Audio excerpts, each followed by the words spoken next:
तो मंडे को निफ्टी कहाँ ट्रेड कर सकते हैं, किन लेवल्स को कैसे ट्रेड करना है, बताऊंगा सारी चीजें आपको। निफ्टी ना 12 बजे के बाद इस छोटी सी रेंज में ट्रेड करता हुआ दिखाई दिया है, तो मैंने इस रेंज को ना दो लाइंस के बीच में डाल दिया है। अब इस रेंज को ट्रेड कैसे करेंगे मंडे को, उसके लिए चेक करेंगे हम लोग अपना पीसीआर रेशियो। तो चलिए निफ्टी का पीसीआर रेशियो चेक करते हैं।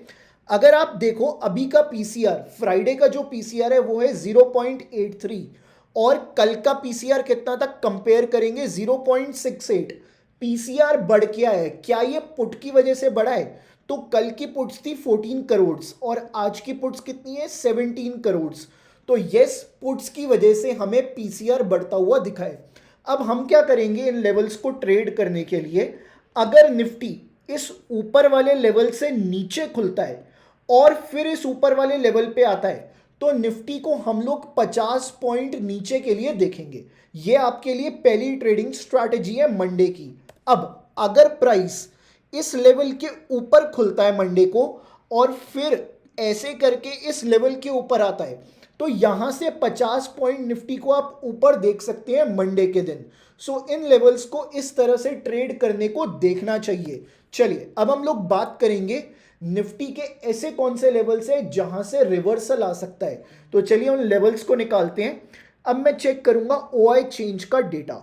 सो ओआई चेंज का डेटा चेक करने के लिए ऊपर की साइड मेरे को चेक करना पड़ेगा 23,850 या उससे ऊपर, बिकॉज ये रेंज से मेरे को ऊपर चेक करना है और इस रेंज से मेरे को नीचे चेक करना है। तो चलिए पहले ऊपर की साइड चेक करते हैं, 850 या उससे ऊपर कहाँ निफ्टी रिवर्स करता हुआ दिख सकता है हम लोगों को। तो देखिएगा इस अभी जो मेरे को मोटा मोटा लग रहा है, ठीक है, पहली रेंज हो सकती है 23,950 से लेके 24,000 की। बट मेरे को ना इतना ज़्यादा विश्वास नहीं है इस रेंज के ऊपर, उसके पीछे के काफ़ी सारे रीजंस हैं। अब देखिए यहाँ पे जो पुट राइटिंग है ना और जो कॉल राइटिंग है वो माइनस में गई है, मतलब पुट्स और कॉल्स को कवर किया गया है। तो यहाँ पे ना मैं इतना ज़्यादा श्योर नहीं हूँ, मेरे को चाहिए जहाँ पे हेविली कॉल्स और पुट्स को राइट किया जाए। तो गाइस वो पोजीशन मेरे को कहाँ मिल रही है, मेरे को मिल रही है 24,250 से लेके 24,300। सो ये ऊपर की साइड पहला लेवल है जहाँ पे बाजार हमें घूमता हुआ दिख सकता है। 24,250 से लेके यहां से लेके 300 तक ये पहला लेवल है। अगर आपको रिस्क लेना है तो आप नीचे वाले लेवल्स को देख सकते हो, बट मेरे लिए अपसाइड पे ये पहला लेवल रहेगा जहां पे निफ्टी मेरे को घूमता हुआ दिख सकता है। अब मैं अगर नीचे के बारे में बात करूं 700 या उससे नीचे, तो 700 या उससे नीचे के अंदर मेरे को कहाँ पे लेवल्स बनते हुए दिख रहे हैं, एक बार इसको चेक करते हैं। देखिएगा इस 650 से लेके 600 का एक लेवल आ रहा है। 650 टू 600 एक काफ़ी अच्छा लेवल बना हुआ है जहां से बाजार इंट्राडे में रिवर्स कर सकता है। 650 टू 600, क्या इसके नीचे भी कोई लेवल है जिस पे हम लोग थोड़ा सा विश्वास दिखा सकें? बेसिकली इससे नीचे का जो लेवल है, इससे नीचे का जो लेवल है वो अप्रॉक्सीमेटली आ रहा है 500 से 550, 550 टू 500। सो ये भी हमारे पास एक लेवल है जिस पे निफ्टी हमें घूमता हुआ दिख सकता है।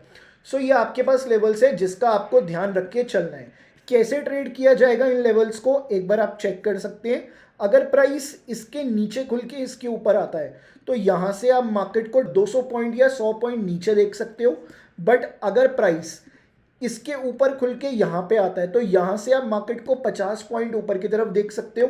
बट अगर इसके नीचे खुल जाए, कहीं अगर यहाँ पे खुल के इस लेवल के अंदर आता है तो यहाँ से भी मार्केट को 50 पॉइंट आप ऊपर देख सकते हैं। सो ये आपके लिए लेवल्स निकल के आ रहे हैं निफ्टी के। चलिए अब हम लोग बात करेंगे इंट्राडे के और लेवल्स जिनके ऊपर निफ्टी रिएक्ट कर सकता है। सो उनको निकालने के लिए मैं निकालूंगा सबसे पहले वॉल्यूम प्रोफाइल। सो कैसे ट्रेड किया जाए, पहले मैं मार्क करूंगा आज का क्लोजिंग प्राइस और दो ट्रेडिंग लेवल्स, एक ऊपर की साइड और एक नीचे की साइड। तो चलिए देखते हैं इन लेवल्स को कैसे ट्रेड किया जा सकता है। देखिएगा इस सबसे इजीएस्ट वे क्या है ट्रेड करने का। अगर प्राइस आज के क्लोज को टच करके 23,679 आता है तो इंट्राडे में यहां से बाइंग बनाने के लिए देख सकते हैं और हमें मार्केट ऊपर दिख सकता है यहां से। बट अगर कुछ ऐसा हो जाए, प्राइस आज के क्लोज को टच करने से पहले 23,679 आता है, तो बाजार के अंदर हमें छोटी मोटी सेलिंग देखने को मिल सकती है, इस बात का ध्यान रखेंगे हम लोग। चलिए ऊपर के लेवल को चेक करते हैं 23,806 को। अगर प्राइस आज के क्लोज को टच करने से पहले 23,806 आता है तो बाजार के अंदर एक रेजिस्टेंस बन सकता है, निफ्टी नीचे आ सकता है। बट अगर कुछ ऐसा हो जाए, आज के क्लोज को टच करके 23,806 आता है, तो यहां से ना आपको बाय करने के लिए देखना चाहिए, एक ब्रेकआउट बन सकता है बाजार के अंदर। सो ये निफ्टी के वो लेवल्स है जिन पे इंट्राडे के अंदर सपोर्ट रेजिस्टेंस ट्रेडिंग की जा सकती है। तो चलिए अब हम मार्क करेंगे निफ्टी का मेक और ब्रेक लेवल। सो वो मार्क करने के लिए अगेन मैं वॉल्यूम प्रोफाइल की हेल्प लूंगा। अब कैसे मार्क किया जाए मेक और ब्रेक लेवल, उसको समझते हैं। देखिए गाइस, जो हमारा मेक और ब्रेक लेवल आ रहा है ना, दैट इज अप्रॉक्सीमेटली 23,775। अब इसको ट्रेड करने के लिए ना कुछ खास बड़ी रेंज है नहीं हमारे पास, तो इस लेवल को हम लोग अवॉइड करेंगे, क्योंकि इसके लिए कुछ खास बड़ी रेंज नहीं है ट्रेड करने के लिए, ट्रेड बन ही नहीं पाएगा यहाँ पे। तो चलिए इस लेवल को अभी के लिए छोड़ देते हैं। देखिए गाइस, अब मैं बात करूंगा स्टॉक्स के बारे में जिनके ऊपर मंडे को रिएक्शन देखने को मिल सकता है, और वो स्टॉक्स जिनके ऊपर आप अपनी नज़र बना के रख सकते हैं। मैं एक सिप ले लेता हूं, तब तक आप जल्दी से इन लेवल्स को नोट भी कर लीजिए। तो चलिए गाइस, अब निकालते हैं स्टॉक्स को जिनके ऊपर नज़र बना के रखनी है और मंडे के दिन उनमें एक्शन बनता हुआ दिख सकता है। आज एक्शन बनाए केपेट टेक के अंदर। सो सबसे पहले हम लोग निकालते हैं केपीआईटी टेक, केपेट टेक को। सो इसके फ्यूचर्स नहीं चाहिए हमें, इसका स्टॉक ही चाहिए। गाइस, एक रेंज के बाद एक छोटी रेंज का आज ब्रेकआउट देता हुआ दिखा है। बेसिकली 13 जुलाई के हाइस के ऊपर ट्रेड करता हुआ दिखा और उसके हाइस के ऊपर क्लोजिंग भी देता हुआ दिखा है।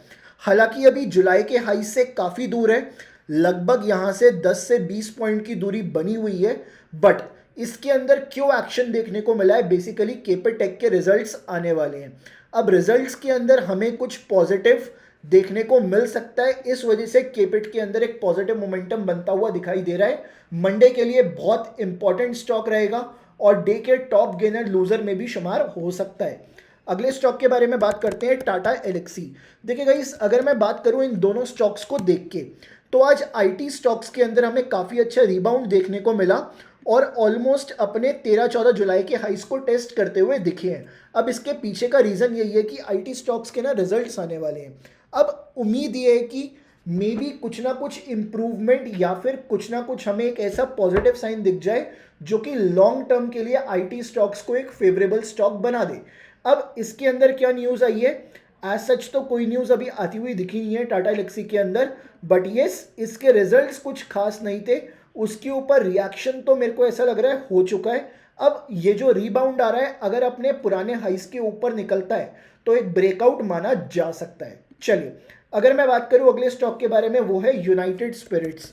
लोग दारू ज़्यादा पी रहे हैं या फिर कुछ दारू की ज़्यादा बिक्री हो रही है या फिर दारू का इस्तेमाल ज़्यादा सैनिटाइजर्स के अंदर किया जा रहा है, एल्कोहल का इस्तेमाल ज़्यादा सैनिटाइजर्स या फिर उसके बाय प्रोडक्ट्स के अंदर किया जा रहा है। तो देखते हैं गाइज एक बार क्या चल रहा है यूनाइटेड स्पिरिट्स के अंदर। काफ़ी अच्छी रैली बनती हुई दिखी है इस स्टॉक के अंदर भी, और ये स्टॉक अपने ऑलमोस्ट अगर मैं बात करूं पिछले दिसंबर से लेके अभी तक के हाइस को निकालता हुआ दिखा है और उसके ऊपर ट्रेड करता हुआ दिख रहा है आज। अगर मैं बात करूं, ये 31 अक्टूबर के हाई को निकाल के अगर ट्रेड करता है तो हमें एक ब्रेकआउट की पॉसिबिलिटी मिल सकती है, तो हमें उसके ऊपर नज़र रखनी है। हालांकि रिजल्ट्स तो काफ़ी अच्छे आते हुए दिखे हैं यूनाइटेड स्पिरिट्स के। और क्या कुछ न्यूज़ है इसके अंदर, मोतीलाल ओसवाल ने 1525 का टारगेट अपग्रेड कर दिया है यूनाइटेड स्पिरिट्स का, और चॉइस इंस्टीट्यूशनल इक्विटीज़ ने 1333 का टारगेट दिया है, मतलब डाउनग्रेड किया गया है चॉइस इक्विटीज़ की तरफ से, बट मोतीलाल ओसवाल की तरफ से अपग्रेड की राय आती हुई दिखी है। अगले स्टॉक के बारे में बात करेंगे, एम्फेसिस के बारे में। अगेन एक आईटी स्पेस से स्टॉक आता हुआ दिख रहा है हमारे रडार पे, एम्फेसिस।